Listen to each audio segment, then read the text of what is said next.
Chers amis, dans notre rubrique Histoire aujourd'hui, nous allons parler d'une grande figure qui a marqué ses empreintes au Cameroun. Il s'agit du pionnier de l'Église catholique dans ce pays. J'ai nommé Monseigneur Gérard Henri Vieter. Biographie de Monseigneur Henri Vieter. Henri Vieter, Gerhard Heinrich, est né le 13 février 1853 en Allemagne, dans la région Westphalie, à 4 heures du matin. Sa maman, Katharina Elisabeth Kortmann, a eu au total 6 enfants. Henri est le deuxième. Il est un enfant doux et obéissant. Il travaille plus et parle moins. Johann Theodor est son père. C'est un agriculteur. Il travaille beaucoup avec ses enfants dans les plantations. Il leur apprend aussi à prier et à être disciplinés. Il les habitue à lire régulièrement la Bible et à réciter le chapelet. Dès le bas âge, à 6 ans, Henri commence à aller à l'école pour apprendre à lire et à écrire. Sa maman meurt alors qu'il n'a que 7 ans. Henri aime beaucoup le travail manuel, malgré son genou qui lui fait très mal. Il est aussi très engagé dans sa paroisse. Il va de temps en temps balayer l'église avec ses amis. À 13 ans, il reçoit la première communion le 25 avril 1866. Vie active. Henri Vieter désire bien continuer à fréquenter, mais à cause du manque de moyens, son papa l'envoie apprendre la menuiserie chez un expert. Après son apprentissage, il est directement recruté dans un atelier à Kappenberg. Mais bientôt cet atelier sera fermé. Après la fermeture de cet atelier, Henri fait plusieurs voyages pour chercher un nouvel emploi. Il quitte Kappenberg et va à Cologne. De Cologne, il va à Krefeld. Et de Krefeld, il va à Mainz. C'est un jeune qui veut réussir sa vie. Il est persévérant. Il ne se décourage pas. Les épreuves le font réfléchir sur sa vocation. Aspirant au sacerdoce. Une fois à Mainz, Henri rencontre un prêtre, le père Forchner. Il lui parle de son désir de devenir prêtre. C'est un prêtre sympa et accueillant. Il lui apprend le latin. En 1878, à 25 ans, il veut être prêtre dans la congrégation des Jésuites. Ceux-ci veulent seulement le recevoir comme frère. Il refuse, car il sent qu'il a la vocation de prêtre. Toujours très dynamique, Henri quitte Mainz et va en Suisse où il apprend la langue française. Après la Suisse, il va à Rome où il apprend la langue italienne. De Rome, il va à Lucerne. De Lucerne, il va à Zurich. Il voyage beaucoup. Il se trouve très loin de Westphalie, sa région natale. Son papa meurt le 8 août 1881. Henri est si loin qu'il ne peut pas aller aux obsèques.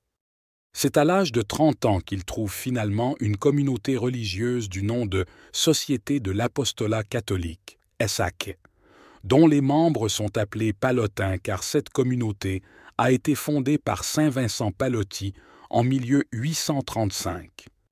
Vieter dans la communauté pallottine.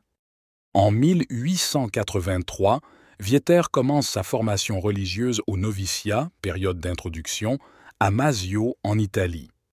Ensuite, il va à Rome pour étudier la théologie. Le 8 mai 1887, il est ordonné prêtre de Jésus-Christ. Après son ordination, il est nommé recteur de la maison de formation des séminaristes pallottins de Masio, au nord de l'Italie. En février 1889, il est affecté au Brésil où il vient d'être nommé supérieur de la mission de Caxias, où vit une colonie d'immigrés italiens et quelques Brésiliens et Allemands. Mission au Cameroun. En 1890, le père Henri Vieter reçoit une nouvelle de Rome, lui demandant de s'apprêter à être nommé préfet apostolique au Cameroun. Le 1er octobre 1890, il prend le bateau pour le Cameroun. Pendant le voyage, le bateau est menacé par une très forte tempête. Pour survivre, ils sont obligés de jeter dans l'eau les objets qu'ils avaient transportés pour la construction. Il est avec 7 autres pallottins. C'est lui le responsable du groupe. Dans cette équipe apostolique, il y a 2 prêtres, Henri Vieter et Georges Walter, 6 frères, Klosterknecht, Georg Mohr, Robert Ulrich, Joseph Hofer, Hermann Franz et Joseph Earl. Ils arrivent au Cameroun le 25 octobre 1890 à Douala, au village du roi Akwa. Il est important de noter que la maison mère des Pallottins à Rome renforcera de temps en temps cette équipe, étant donné que ces missionnaires meurent facilement à cause du paludisme. Les premiers jours au Cameroun. Ils sont très bien accueillis par M. Gebauer, un homme d'affaires allemand au Cameroun. La première nuit, ils dorment sur les chaises et les bancs car il n'y a pas de lit pour eux. Vieter est un homme très courageux et très audacieux. Il a le sens de la diplomatie. Avec aisance, il traite avec les riches et les chefs. Il se sent aussi à l'aise avec les enfants, les jeunes, les pauvres, etc. Quelques jours après, Vieter va voir M. von Puttkamer, accompagné du père Walter.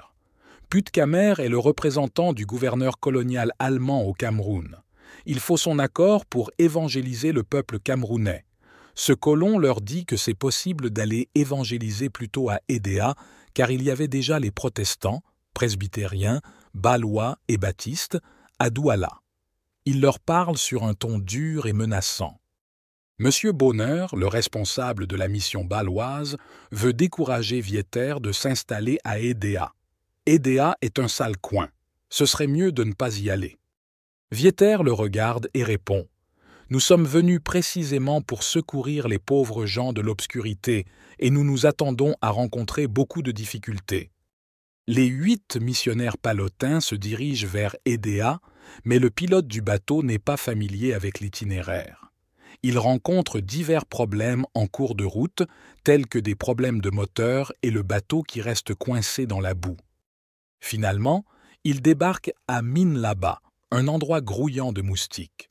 Vieter contracte un CAS sévère de paludisme et perd connaissance. À travers une sudation excessive, il se rétablit finalement. Ils achètent des terres auprès du chef du village Toko et commencent à les défricher pour la construction d'un abri. Pendant ce processus, tout le monde tombe malade de fièvre mais parvient à se soigner et continue à travailler sur la construction d'une maison. C'est une période difficile, mais Vieter élève le moral des missionnaires. En CE qui concerne Marienberg, la première chapelle de l'Église catholique au Cameroun a été construite en 1890 à l'aide de matériaux temporaires dans la région de Bassa, près de la rivière Sanaga. Le 8 décembre 1890, jour de la fête de l'Immaculée. Conception de Marie, Henri Vieter consacre l'ensemble du Cameroun à Marie, reine des apôtres, lors de la messe. Il nomme leur première chapelle Marienberg. Vieter dit à ses compagnons missionnaires « Dans le passé, quand nous lisions des aventures héroïques dans les journaux missionnaires, nous ressentions un profond désir de participer. Ce moment est venu. Nous avons maintenant l'occasion de souffrir pour les âmes. Il appartient à chacun de nous de persévérer à nos postes actuels. » En 1894, une belle et solide église est construite par les missionnaires pallottins pour remplacer celle temporaire. Suite de la mission au Cameroun. Les missionnaires ont des stratégies simples pour convertir la population. Tous apprennent les langues locales pour mieux annoncer l'Évangile. Ils sont tous instruits. Merci d'avoir regardé cette première partie. Abonnez-vous massivement sur la chaîne YouTube « Les chemins de la sagesse » pour la suite. Le lien en commentaire.